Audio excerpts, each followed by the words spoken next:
Hello दोस्तों, आप सब कैसे हो। मैं आप सभी का आज वापस YouTube की सेकंड क्लास मेरी जो है उसमें आपका सबका स्वागत करता हूं। आ जाइए अपन वापस पढ़ते हैं जो अपनों ने 1857 की क्रांति पढ़ रहे थे अपनी हिस्ट्री के अंदर, जो मॉडर्न हिस्ट्री के अंदर अपनी 1857 की क्रांति चल रही थी उसके अंतर्गत अपन वापस आगे चलते हैं। अपनों ने जो पढ़ा था वो लगभग निम्मच छावनी जो विद्रोह था वहाँ तक पढ़ चुके थे अपन। लेकिन अपन आज जो आगे पढ़ने वाले हैं उससे पहले अपन जो आज पढ़ने वाले हैं उससे आगे जो अपन पढ़ने वाले हैं उससे पहले अपन जो कल पढ़ा था उसके बारे में थोड़ी बहुत जानकारी ले लेते हैं। देख लेता हूँ किस किस को थोड़ा सा पीछे वाला नॉलेज है या नहीं है, तो वो जानकारी होना अपने को बहुत अच्छी बात होती है। चलो देखते हैं आगे। कल जो अपने पढ़ा था 1857 की क्रांति, तो 1857 की क्रांति के अंदर अपनों ने पढ़ा था 1857 की क्रांति होने के कारण क्या थे, यानी 1857 की क्रांति हुई क्यों थी। 1857 की क्रांति के कुछ मैंने कारण बताए थे कि उस समय 1857 की क्रांति का मुख्य कारण जो माना जाता है वो 3 कारण थे और एक कारण था आपका तत्कालीन कारण, जिसमें से 3 कारणों में से एक कारण तो था आपका सहायक संधि की नीति, एक थी आपकी आर्थिक पारिश्रय की नीति और तीसरी थी आपकी विलय की नीति। आर्थिक पारिश्रय की नीति, विलय की नीति और सहायक संधि की नीति। सहायक संधि की जो नीति लाया था वो लाया था आपका लॉर्ड वेलेजली, और दूसरी आपकी आर्थिक परिश्रय की नीति लाया था लॉर्ड हेस्टिंग्स, और तीसरी थी आपकी विलय की नीति जो लेके आया था डलहौजी। तो आपकी जो लॉर्ड वेलेजली जो सहायक संधि की नीति लेके आया था, इसके तहत जो पहली रियासत थी जिसके तहत जिस रियासत ने सर्वप्रथम सहायक संधि की वो रियासत थी आपकी भरतपुर रियासत, और भरतपुर रियासत के शासक थे रणजीत सिंह जी, उनके द्वारा ये संधि की गई, सहायक संधि की गई। इसके बाद में सेकंड जो आक्रामक यानी विस्तृत रूप से जो संधि की थी वो थी आपकी अलवर रियासत, और अलवर रियासत के शासक थे आपके बख्तावर सिंह जी। तो यहां पर ये इनके बारे में होती बात। अब आती है आपकी आर्थिक पारिश्रय की संधि। आर्थिक पारिश्रय की जो संधि थी वो की थी आपकी करौली रियासत के द्वारा, यानी करौली जो रियासत थी उसने आपकी आर्थिक पारिश्रय की संधि की थी, और सेकंड नंबर पे जो की थी वो की थी आपकी कोटा ने। लेकिन इस संधि के तहत अंतिम रूप से जो संधि करने वाली रियासत थी वो थी आपकी सिरोही, और सिरोही रियासत ने 1923 के अंदर आपकी ये संधि 1823 के अंदर ये संधि की थी।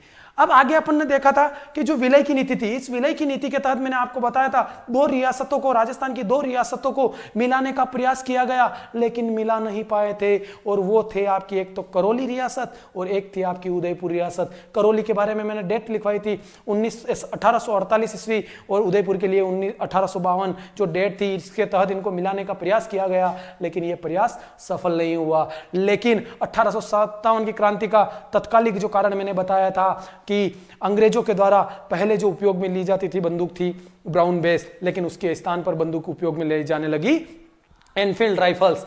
इसके बाद में हुआ क्या कि एनफील्ड राइफल्स जो बंदूक थी उनके जो कारतूस थे उन कारतूसों को मुंह से काट कर फिर उसको बंदूक के अंदर डाला जाता था, जिसकी वजह से ये क्रांति हुई। क्योंकि उन चर्बी वाले जो कारतूस थे उन चर्बी वालों कारतूस में सूअर और गाय की चर्बी का उपयोग किया जाता था, जिसकी वजह से सर्वप्रथम मेरठ के अंदर आपके जो मंगल पांडे थे, बलिया उत्तर प्रदेश के रहने वाले, उनके द्वारा वहां पर अपने दो अपने जनरल थे उनके, लेफ्टिनेंट बाग और लेफ्टिनेंट ह्यूसन, इन दोनों की हत्या कर दी गई और सर्वप्रथम 1857 की क्रांति का बिगुल बजाया गया। इसके बाद में अपनों ने पढ़ा था कि 1857 की क्रांति के प्रतीक चिन्ह क्या रखे गए थे, तो 2 प्रतीक चिन्ह रखे गए थे, एक तो कमल का फूल और एक थी रोटी। रोटी को हर गांव का चौकीदार एक गांव से दूसरे गांव में ले जाता था, और कमल का जो फूल था उस कमल के फूल को हर छावनी से दूसरी छावनी में भिजवाया जाता था। इस वजह से यह क्रांति आगे से आगे बढ़ती गई। अब अपनों ने पढ़ा था 1857 की क्रांति से पहले राजस्थान में क्या था, तो राजस्थान में जो चीफ कमिश्नरी व्यवस्था लागू हुई थी वो लॉर्ड विलियम बेंटिन के द्वारा कब 1832 ईस्वी के अंदर लागू की गई थी। इसके बाद में उस समय पर प्रथम जो अपना राजस्थान का प्रथम जो एजीजी बनाया गया, यानी एजेंट टू गवर्नर जनरल बनाया गया, वो बना था आपका मिस्टर लोकेट। अब मिस्टर लोकेट को एजीजी बना दिया गया, लेकिन 1857 की क्रांति के समय पूछ लिया जाएगा 1857 की क्रांति के समय आपका एजीजी कौन था, यानी एजेंट टू गवर्नर जनरल कौन था, तो वो थे आपके पैट्रिक लॉरेंस थे। अब आपसे पूछा जाता है कि एजीजी कार्यालय कहां था, तो उस समय एजीजी जो कार्यालय था वो था आपका अजमेर के अंदर। लेकिन होता क्या है, 1845 ईस्वी में इसको ग्रीष्म काल के समय इसको माउंट आबू में स्थानांतरित कर दिया जाता है, क्योंकि माउंट आबू एक ऐसा स्थान है जहां पर ठंडा रहता है, इस वजह से वहां पर स्थानांतरित कर दिया गया। अब 1857 की क्रांति के समय राजस्थान में कुल 6 सैनिक छावनियां थी, जिसमें से पहली थी आपकी नसीराबाद छावनी, दूसरी थी आपकी निम्मच छावनी जो मध्य प्रदेश के अंदर है, तीसरी थी आपकी देवली छावनी जो टोंक के अंदर है, और चौथी थी आपकी एरिनपुरा छावनी जो पाली के अंदर है। इसके अलावा 2 छावनियां और थी, जो एक तो थी ब्यावर अजमेर और दूसरी थी आपकी खेरवाड़ा उदयपुर। इन दोनों सैनिक छावनियों में किसी भी प्रकार की विद्रोही घटना नहीं हुई। अब इसमें आगे चलते थे, देखा अपनों ने, पहला पढ़ा था अपनों ने नसीराबाद छावनी विद्रोह, और नसीराबाद छावनी विद्रोह जो हुआ था, यहां पर कहा जाता है 15वीं बंगाल नेटिव इन्फेंट्री बटालियन और दूसरी थी आपकी 30वीं बंगाल नेटिव इन्फेंट्री बटालियन, इन दोनों के द्वारा यहां पर विद्रोह किया जाता है। और यहां पर विद्रोह इतना बड़ा था, और यहां पर अगर आपसे पूछ भी लिया जाए कि यहां पर विद्रोह करने वाला व्यक्ति कौन था, तो मैंने आपको नाम बताया था, यहां पर बख्तावर सिंह।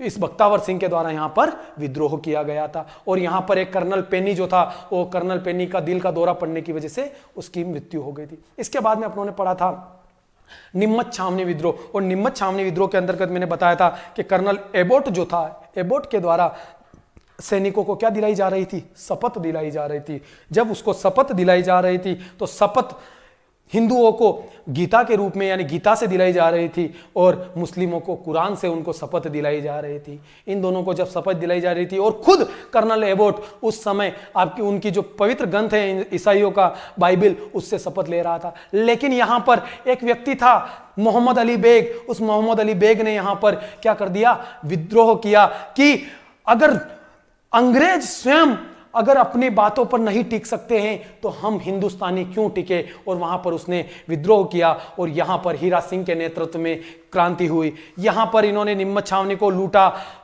आतंक मचाया यहां पर। तो यहां से 40 अंग्रेज महिलाएं और बच्चे भागे, और वो चित्तौड़ जिले का एक गांव है डुंगला गांव, उस डुंगला गांव में जाकर रहते हैं। तो वहां पर एक व्यक्ति होता है आपका रुगाराम पटेल, और रुगाराम पटेल के द्वारा उन सब की मदद की जाती है। उस समय मैंने आपको बताया था जो निम्मच छावनी थी वो किस रियासत का हिस्सा थी, तो मेवाड़ रियासत का हिस्सा थी। और मेवाड़ रियासत के उस समय जो आपके शासक थे वो थे आपके स्वरूप सिंह जी।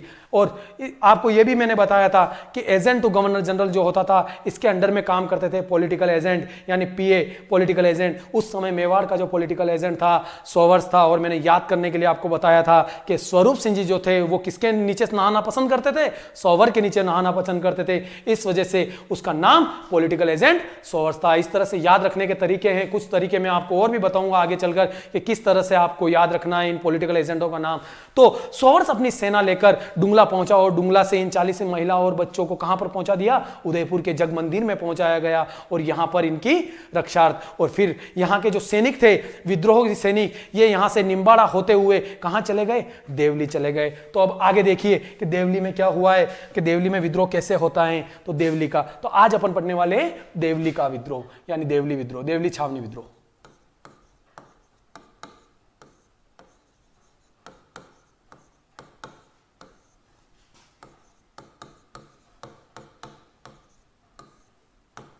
आपको यह भी डेट बताई थी मैंने कि फर्स्ट वाली जो नसीराबाद छावनी विद्रोह हुआ था वो 28 मई को हुआ था, फिर सेकंड 30 मई को वहीं पर नसीराबाद के अंदर। लेकिन मैंने आपको बताया था ये यहाँ पर कि निम्मच छावनी में जो हुआ था वो 3 जून को हुआ था। तो देवली छावनी विद्रोह याद रखना है आपको, ये हुआ था आपका 5 जून 1857।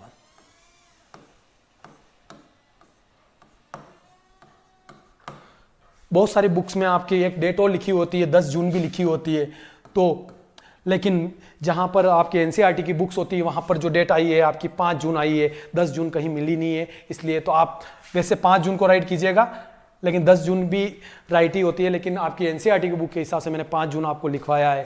तो 5 जून देवली छावनी में विद्रोह होता है, क्योंकि निम्मच छावनी के सैनिक यहां पर आकर भी विद्रोह कर देते हैं और देवली छावनी को लूटते हैं। और देवली छावनी के जो विद्रोही होते हैं, यानी यहां से सारे विद्रोही लूटते हुए कहां चले जाते हैं, लूटते हुए धीरे धीरे आगे बढ़ते हैं, और टोंक होते हुए कहां चले जाते हैं, दिल्ली की ओर बढ़ जाते हैं। अब आपसे एक चीज पूछ ली जाती है कि यहां पर जो विद्रोह हुआ था इस समय में, यानी राजस्थान में आपसे एक प्रश्न पूछा जाएगा, यह बहुत इंपॉर्टेंट प्रश्न है, याद रखना आप लोग, कि राजस्थान का ऐसा कौन सा युवा क्रांतिकारी था जिसको फांसी दी गई, यानी प्रथम फांसी दी गई, यानी युवा क्रांतिकारी कौन था जिसे फांसी मिली। तो यहां पर जो आपका क्रांतिकारी आएगा वो हेमू कालाणी आएगा। कौन आएगा? हेमू कालाणी।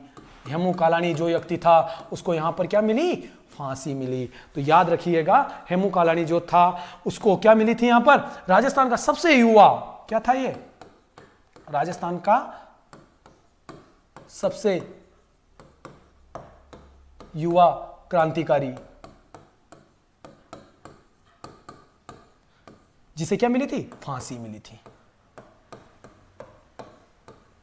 तो यह हो गया आपका छावनी, यानी देवली छावनी विद्रोह भी हो चुका है। अब आगे चलते हैं, आप देखिए, अब आगे पढ़ेंगे अपन एरिनपुरा छावनी विद्रोह।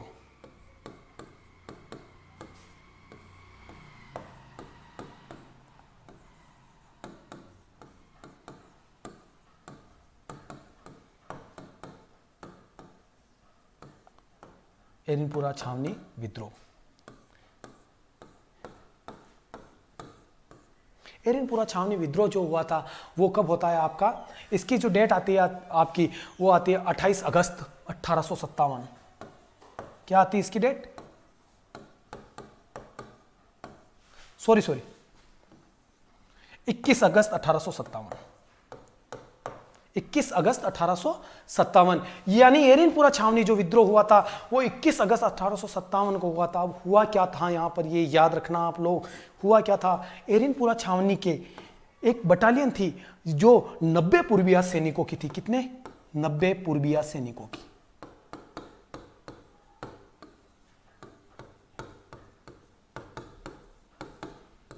90 पूर्विया सैनिकों की एक बटालियन शीतकालीन प्रशिक्षण के लिए, किसके लिए? शीतकालीन प्रशिक्षण के लिए कहां पर गई हुई थी ये सैनिक बटालियन?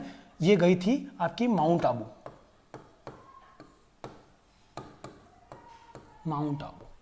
तो ये शीतकालीन प्रशिक्षण के लिए पूर्विया सैनिक को कि 90 लोगों की बटालियन जो थी वो माउंट आबू गई हुई थी। किसके लिए? शीतकालीन प्रशिक्षण के लिए।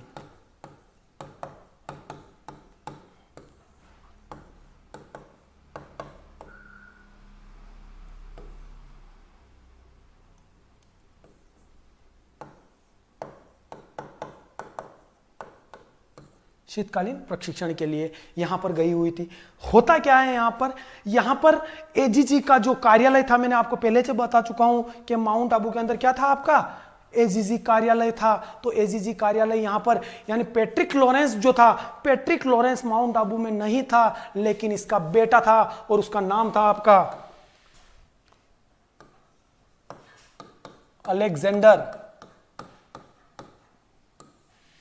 अलेक्जेंडर। इस अलेक्जेंडर की इन 90 पूर्विया सैनिकों ने क्या कर दी? इन 90 पूर्विया सैनिकों ने क्या कर दी? यहां पर हत्या कर दी। क्या कर दी? हत्या कर दी। इस अलेक्जेंडर की हत्या कर दी। और यहां से जो 90 पूर्विया सैनिक थे, ये यहां से क्रांति का बिगुल बजाकर ये आ जाते हैं कहां पर? एरिनपुरा।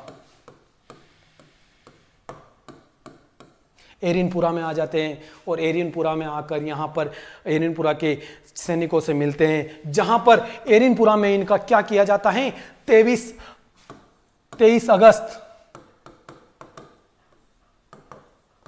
1857 को इनका ढोल नगाड़ों के साथ में स्वागत किया जाता है कि आपने बहुत अच्छा कार्य किया है। तो यहां पर 23 अगस्त 1857 को यहां पर इनका स्वागत, भव्य स्वागत होता है एरिनपुरा के अंदर। लेकिन यहां पर एक 3 व्यक्ति होते हैं, याद रखना आप उन तीनों व्यक्तियों के नाम।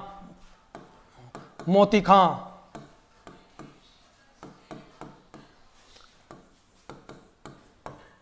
शीतल प्रसाद, मोती खां, शीतल प्रसाद, और एक व्यक्ति और होता है, एक व्यक्ति का और नाम क्या होता है? मोती खां, शीतल प्रसाद,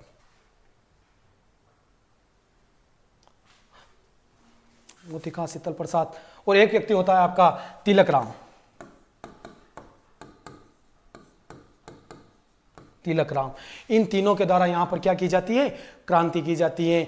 और इन दोनों तीनों ने यहाँ पर रहकर एरिनपुरा के अंदर भी विद्रोह कर दिया। सारे सैनिक यहाँ पर 23 अगस्त को इस क्रांति का बिगुल बजाकर यहाँ से बढ़ जाते हैं। ये आगे, यहाँ से जैसे ही आगे बढ़ते हैं तो ये चले जाते हैं अहुआ।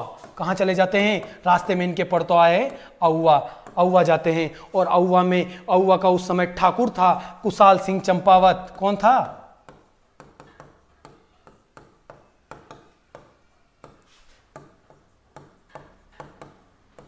कुशाल सिंह चंपावत से जाकर मिलते हैं।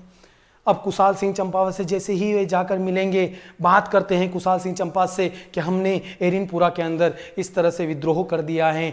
तो क्रांतिकारियों का नया जो केंद्र बन जाता है, यानी अहुआ कोई ना तो जागीर थी, जागीरदारों का यानी जोधपुर रियासत का एक हिस्सा था, यानी एक जागीर थी जिसके अंदर कुशाल सिंह चंपावत शासन कर रहे थे। तो ये किस रियासत का हिस्सा थी, ये जोधपुर रियासत का हिस्सा थी।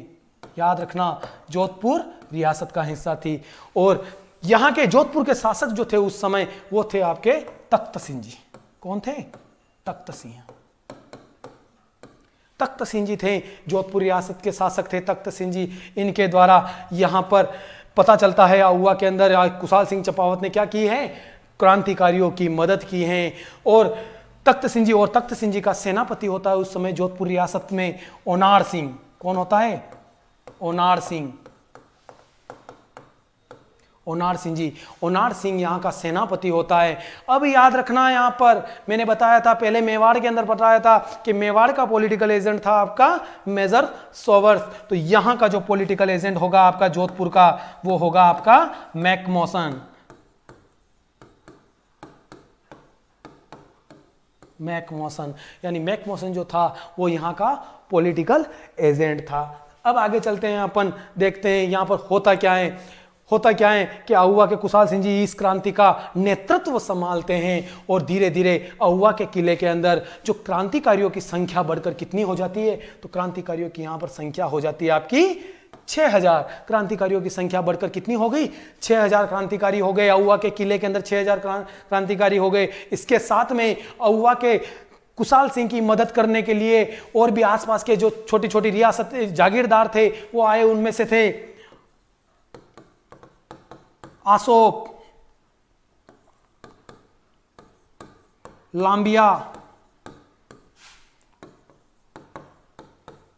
आलनियावास, रुद्रावास,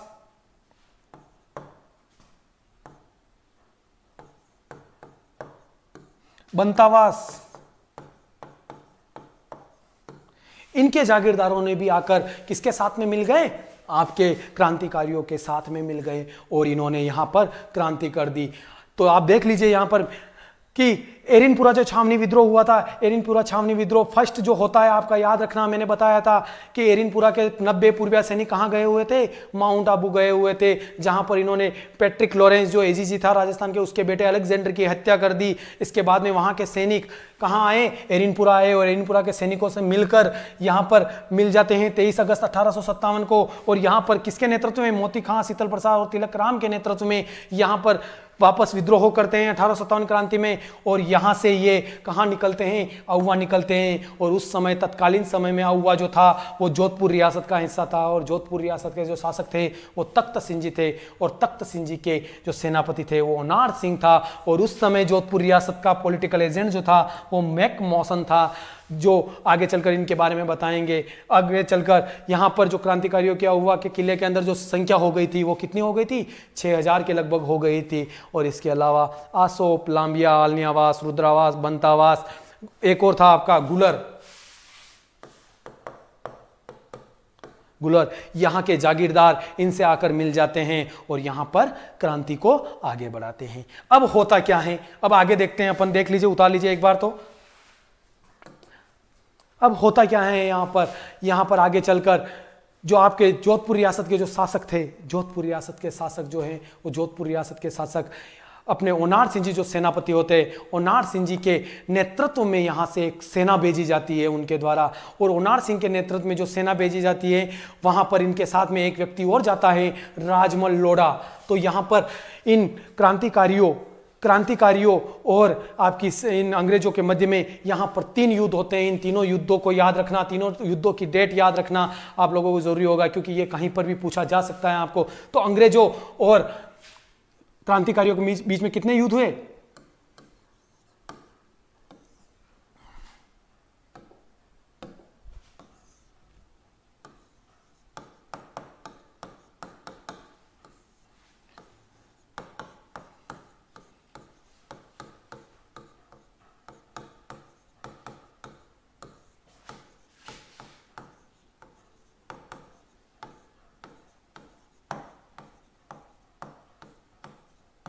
कितने युद्ध हुए?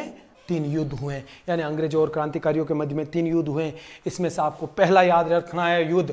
पहला युद्ध होता है आपका बिथोड़ा का युद्ध। बिथोड़ा का युद्ध, और बिथोड़ा कहां पर स्थान है? यह है पाली में। और ये जो युद्ध होता है वो होता है आपका 8 सितंबर। कब? 8 सितंबर 1857 को बिथोड़ा का युद्ध होता है। और यहां पर जो सेना लेकर आते हैं, एक तो जोधपुर की सेना आती है, और साथ में इनके साथ में कौन आते हैं? राजमल लोढ़ा। लेकिन एक अंग्रेज अधिकारी और होता है, और वो उसका नाम होता है आपका हितकोट। तो याद क्या रखोगे यहां पर? हितकोट plus Onar Singh plus Rajmal Lodha versus, यहां पर याद क्या रखना है आपको? कुशाल सिंह।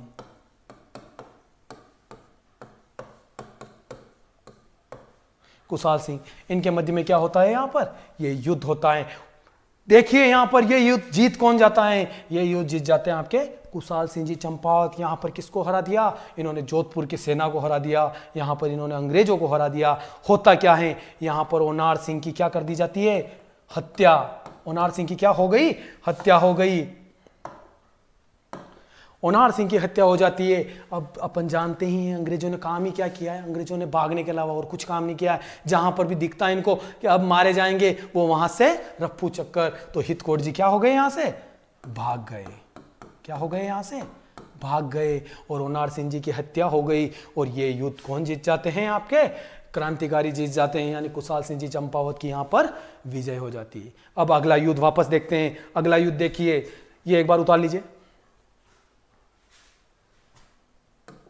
आ जाइए दूसरा युद्ध। दूसरा युद्ध जो होता है आपका, याद रखना आपको,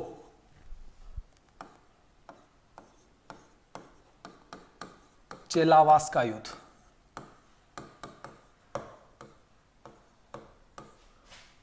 और चेलावास कहां पर है?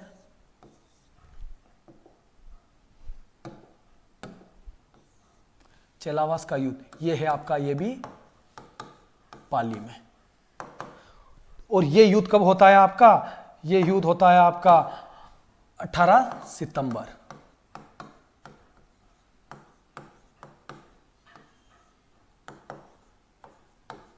1857 ईस्वी को ये युद्ध होता है। अब ये युद्ध किसके किसके मध्य में होता है? इस युद्ध को एक नाम भी दिया जाएगा, वो आगे देखेंगे अपन। ये युद्ध जो होता है वो ये युद्ध होता है आपका, एक तो होता है पैट्रिक लॉरेंस,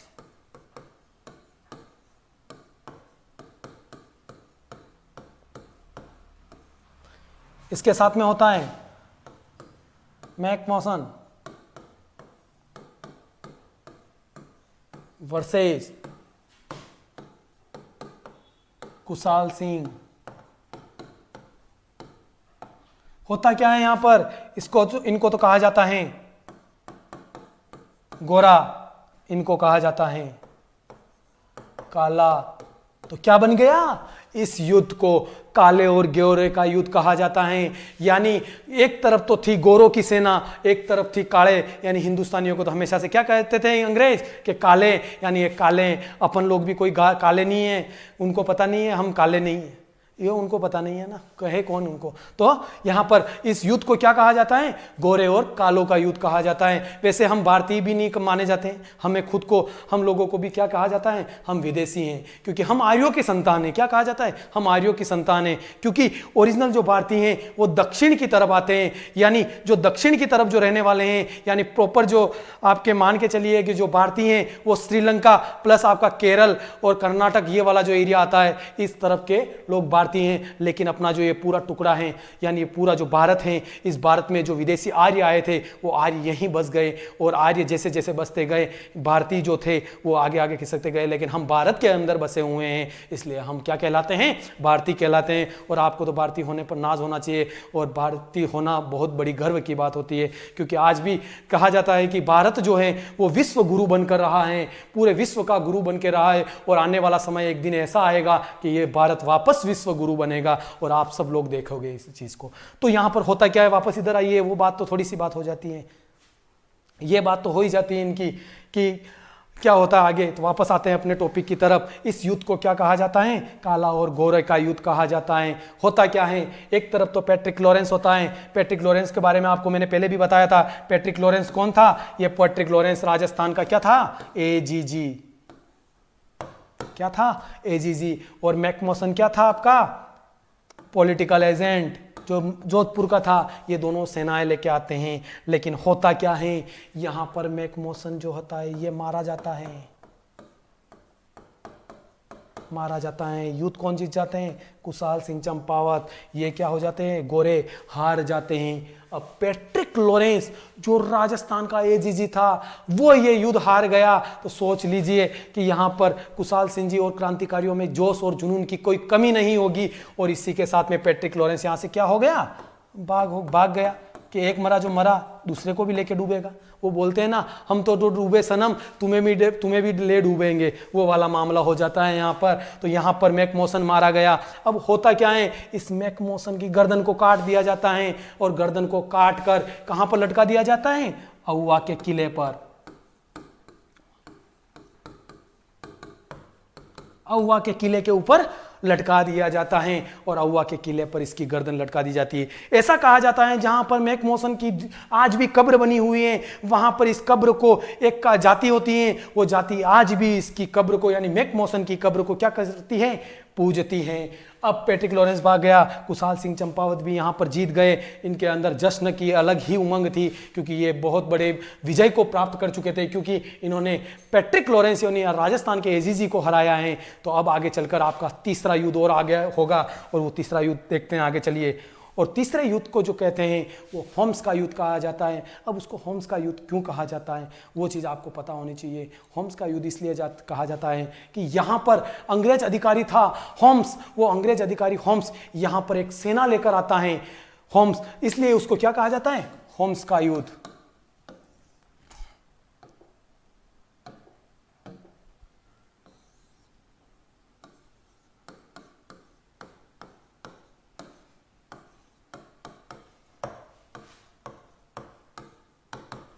होम्स का युद्ध होता है, और ये होता है आपका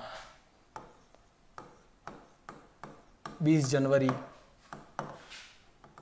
1858 को होम्स का युद्ध होता है। इस युद्ध में होता क्या है आप इधर देखिए। होम्स के युद्ध में एक तरफ तो होते हैं होम्स और फर्सेज, यहां पर जो होते हैं आपके पृथ्वी सिंह जी होते हैं। कौन होते हैं? पृथ्वी सिंह जी होते हैं। एक चीज आपको पुरानी वाली डिस्प्ले में बताना भूल गया, यहां पर जो मैकमोसन जो था, इस मैकमोसन की जो गर्दन काटने वाला व्यक्ति जो था, यानी आपको इतिहास में बहुत सारी बुकें पढ़ोगे वहां पर भी आपको नहीं मिलेगा कि मैकमोसन की गर्दन किसके द्वारा काटी गई। तो याद रखना आप, मैकमोसन की गर्दन काटने वाला व्यक्ति था आपका संगत सिंह। कौन था? संगत सिंह जी, यानी संगत सिंह जी जो थे इनके द्वारा मैकमोसन की गर्दन काटी गई थी। तो आगे देखिए आप, होम्स का युद्ध, पृथ्वी सिंह जी। अब ये पृथ्वी सिंह जी कहां से आ गए? अपन तो पढ़ कहां रहे हैं? 1857 की क्रांति में कुशाल सिंह जी चंपावत पढ़ रहे हैं। तो पृथ्वी सिंह जी आपके कुशाल सिंह जी चंपावत के क्या थे? छोटे भाई थे। क्या थे ये? छोटे भाई। छोटे भाई थे। तो क्या होता है, होम्स एक बहुत बड़ी सेना लेकर अहुआ की तरफ कूच करता है। लेकिन होता क्या है कि उस समय कुशाल सिंह जी चंपावत के पास में सेना की जो थी वो बहुत कमी आ चुकी थी। इस वजह से कुशाल सिंह जी चंपावत इस अहुआ के दुर्ग का कार्यभार अपने छोटे भाई पृथ्वी सिंह को सौंप कर कहाँ चले जाते हैं, वो चले जाते हैं आपके, वो आ जाते हैं कुशाल सिंह जी चंपावत आपकी मेवाड़ की तरफ। कहाँ आ जाते हैं, मेवाड़, मेवाड़ आ जाते हैं। और मेवाड़ में सलूम्बर आते हैं। सलूम्बर में आते हैं और सलूम्बर के उस समय जागीरदार थे आपके केसरी सिंह। केसरी सिंह बारठ नहीं है, केसरी सिंह जी बारठ अपने किसान आंदोलनों में पढ़ेंगे। ये केसरी सिंह जी यहाँ के सलूम्बर के जागीरदार थे। इनके पास आते हैं कि मुझे आपकी सहायता की ज़रूरत है। लेकिन सलूम्बर के केसरी सिंह जी इनकी सहायता सिर्फ रसद सामग्री से इनके द्वारा की जाती है। तो रसद सामग्री से केसरी सिंह जी इनकी मदद करते हैं। तो फिर ये यहाँ से आपके कौन, आपके कुशाल सिंह जी चंपावत कहाँ जाते हैं, ये जाते हैं कोठारिया। और कोठारिया आपको पता है नाथद्वारा के पास में राजसमंद में, कोठारिया राजसमंद, कोठारिया राजसमंद जाते हैं। और कोठारिया के उस समय शासक थे जोध सिंह जी। कौन थे, लेकिन जोध सिंह जी भी इनकी क्या करते हैं, सिर्फ रसद सामग्री से ही मदद कर पाते हैं। इधर होम्स पृथ्वी सिंह जी के ऊपर आक्रमण करता है, अहुआ के किले के ऊपर आक्रमण करता है। ये बहुत खतरनाक होता है युद्ध। इस युद्ध में क्या होता है कि अहुआ के किला जो होता है, अहुआ के किले को पूरी तरह से तहस नहस कर दिया जाता है। और पृथ्वी सिंह जी यहाँ पर क्या हो जाते हैं, मारे जाते हैं। और होम्स का युद्ध जीत जाता है होम्स। और होम्स का युद्ध कहाँ पर होता है, होम्स का युद्ध अहुआ के अंदर ही होता है। होम्स का युद्ध नाम इसलिए पड़ा इसका क्योंकि यहाँ पर युद्ध करने के लिए कौन आया था, होम्स स्वयं आया था। यहाँ से पृथ्वी सिंह जी के अलावा यहाँ पर एक गुल्लर का जागीरदार होता है शिवनाथ, यहाँ शिव सिंह जी, शिवनाथ याद रख लेना। शिवनाथ यहां से क्या करते हैं, एक छोटी सी सेना लेकर दिल्ली की तरफ रवाना होते हैं। लेकिन एक रास्ते में स्थान आता है नारनौल। नारनौल नामक स्थान पर एक बड़ी सेना लेकर एक अंग्रेज अधिकारी आ जाता है और उसका नाम है गेरार्ड।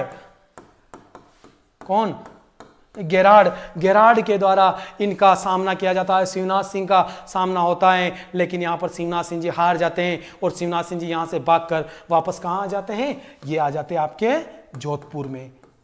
कहाँ आ जाते हैं, जोधपुर में आ जाते हैं। और जोधपुर में आकर ये अपने जोधपुर के शासक के सामने क्या हो जाते हैं, यहाँ पर अपने आपको आत्मसमर्पण कर देते हैं, आत्मसमर्पण कर देते हैं। इधर होम्स पूरे अहुआ के किले को पूरी तरह तहस नहस करके इसको लूटपाट कर लेता है। और इसके बाद में यहाँ पर एक देवी की मूर्ति होती है, जो देवी की मूर्ति सुगाली माता के नाम से जानी जाती है। देखिए आगे किस नाम से जानी जाती है वो मूर्ति, सुगाली माता।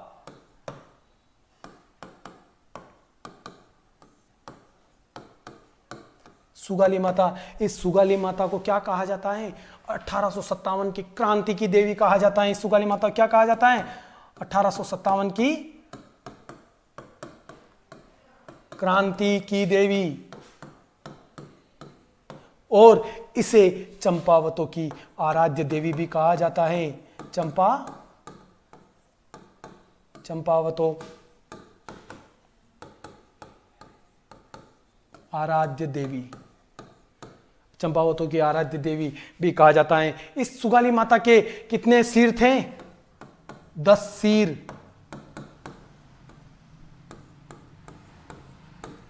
52 हाथ, यानी 10 सिर और 52 हाथ वाली सुगाली माता की मूर्ति अंग्रेज क्या करते हैं, अंग्रेज लेके आ जाते हैं इसको अपने साथ में। कहां पर, अजमेर लेके आ जाते हैं और अजमेर के संग्रहालय में रखी जाती है। लेकिन कुछ समय पहले इसे यहां से अजमेर से हटाकर कहां पर, बांगड़ संग्रहालय, कहां पर, बांगड़ संग्रहालय। बांगड़ संग्रहालय कहाँ है ये पाली में। इस पाली में क्या कर दिया जाता है, इसको रख दिया जाता है। यानी आज पूछ लिया जाए आपसे प्रश्न कि सुगाली माता की मूर्ति वर्तमान में कहां पर पड़ी हुई है, तो वो कहां पर पड़ी हुई है, बांगड़ संग्रहालय पाली। तो इससे पहले ये मूर्ति कहाँ थी? तो अहुआ से अंग्रेज जो थे वो अजमेर लेके गए थे और अजमेर के संग्रहालय में इसे वहां पर रखा गया था।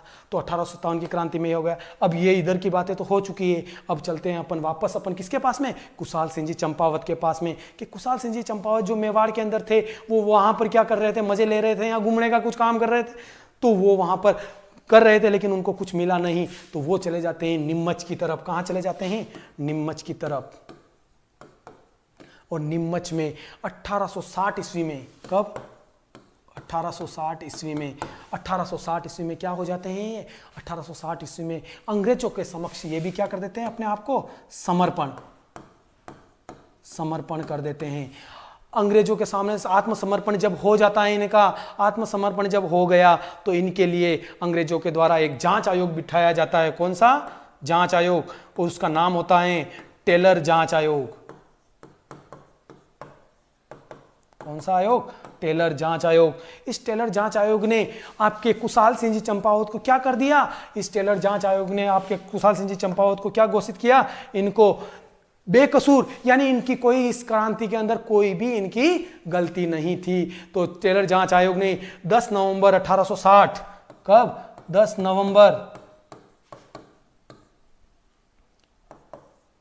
1860 को क्या कर दिया? इनको निर्दोष करार दे दिया।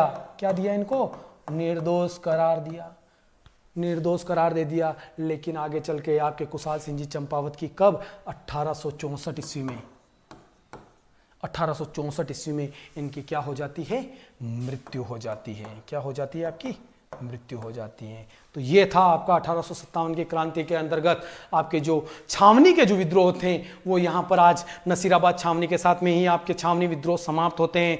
अब अपन आगे जो पढ़ने वाले हैं उसके अंतर्गत अपन पढ़ेंगे किस रियासत में कौन सी क्रांति हुई, वहाँ पर रियासत के अंदर क्रांति करने वाला प्रमुख नेता कौन था, वो पढ़ें। उससे पहले आपको सबको पता होना चाहिए कि किस रियासत में कौन सा पॉलिटिकल एजेंट था। तो आज आपको मैं एक टेबल बना के बता रहा हूं, उस टेबल के अनुसार देखना आप कि किस रियासत में कौन सा पॉलिटिकल एजेंट था, वो याद आपको रखना है। तो आ जाइए आप आगे देखते हैं अपन।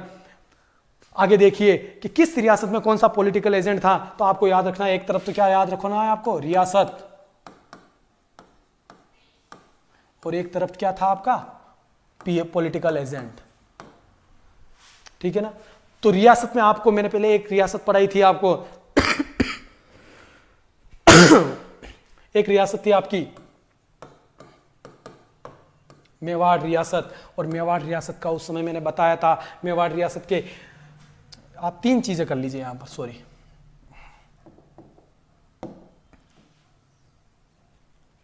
रियासत, शासक और पॉलिटिकल एजेंट। तो मेवाड़ के शासक कौन थे उस समय? इस समय मेवाड़ के शासक थे आपके कौन? महाराणा स्वरूप सिंह जी।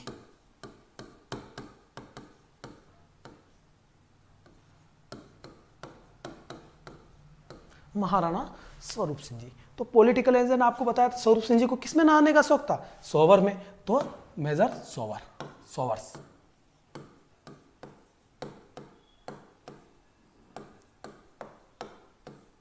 दूसरा आता है आपका कोटा रियासत। कौन सी रियासत?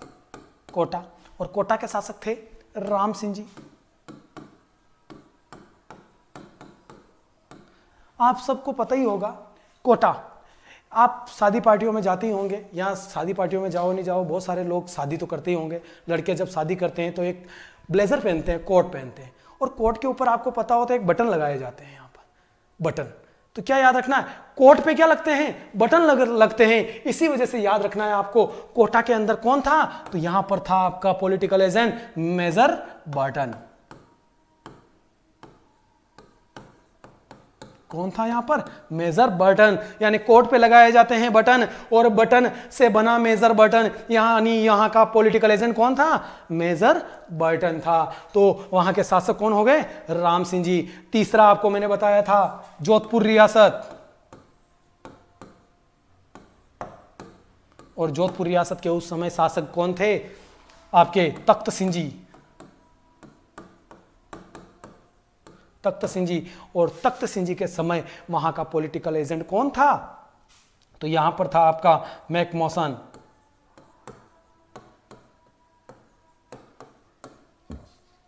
मैक मॉसन यहाँ का पॉलिटिकल एडवाइजर था।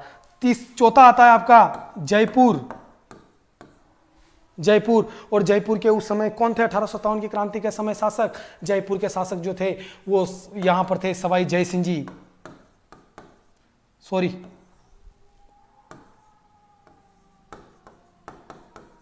जय सिंह। और जय सिंह के समय यहां का जो पॉलिटिकल एजेंट था वो था आपका ईडन। और एक और आप रियासत याद रख लेना, भरतपुर रियासत। और भरतपुर रियासत का उस समय पॉलिटिकल एजेंट कौन था? मॉरिशस।